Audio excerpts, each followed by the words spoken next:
Hi, ഇന്നത്തെ വീഡിയോയിൽ നമുക്ക് നമ്മുടെ ഫോട്ടോഷോപ്പിലെ ടൂൾ ബാർ ഹൈഡായി കിടക്കുകയാണ്. അത് ഷോ ആയി കാണുന്നില്ല. അങ്ങനെയെങ്കിൽ അത് എങ്ങനെ ആക്റ്റീവ് ആക്കി എടുക്കാം, എങ്ങനെ ഷോ ചെയ്യാം എന്ന് നോക്കാം. നിങ്ങൾക്ക് ഇവിടെ കാണാൻ പറ്റും. ഇവിടെ നോക്കിക്കഴിഞ്ഞാൽ നമ്മുടെ ടൂൾ ബാർ കാണുന്നില്ല. അത് ആക്റ്റീവ് ചെയ്യുന്നതിന് നിങ്ങൾക്കിവിടെ വിൻഡോയിൽ വന്നതിന് ശേഷം താഴെ ഇവിടെ നിങ്ങൾക്ക് ടൂൾസ് എന്ന് കാണാൻ പറ്റും. അത് ജസ്റ്റ് ക്ലിക്ക് ചെയ്ത് ടിക്ക് കൊടുക്കുക. അപ്പോൾ നിങ്ങൾക്ക് കാണാൻ പറ്റും ഇവിടെ ഇപ്പോൾ അത് ഓൾറെഡി വന്നു കഴിഞ്ഞു.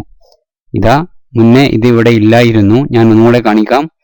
ഇവിടെ വന്ന് അൺടിക്ക് ചെയ്താൽ അത് ഇവിടെ നിന്നും ഹൈഡ് ആവുന്നതായിരിക്കും. ജസ്റ്റ് ഇവിടെ വന്ന് ടൂൾസ് ക്ലിക്ക് ചെയ്താൽ നിങ്ങളുടെ ഫോട്ടോഷോപ്പിലെ ടൂൾ ബാർ ആക്റ്റീവ് ആവുന്നതായിരിക്കും. അപ്പോൾ അത്രയേ ഉള്ളൂ ഇന്നത്തെ വീഡിയോ. ഇന്നത്തെ വീഡിയോയിൽ പറഞ്ഞ കാര്യം നിങ്ങൾക്ക് എല്ലാവർക്കും മനസ്സിലായിട്ടുണ്ടാകുമെന്ന് വിചാരിക്കുന്നു. വീഡിയോ ഇഷ്ടപ്പെട്ടെങ്കിൽ ലൈക്ക് ചെയ്യുക. നിങ്ങളുടെ അഭിപ്രായങ്ങൾ കമൻസിൽ രേഖപ്പെടുത്തുക. എല്ലാവർക്കും നന്ദി.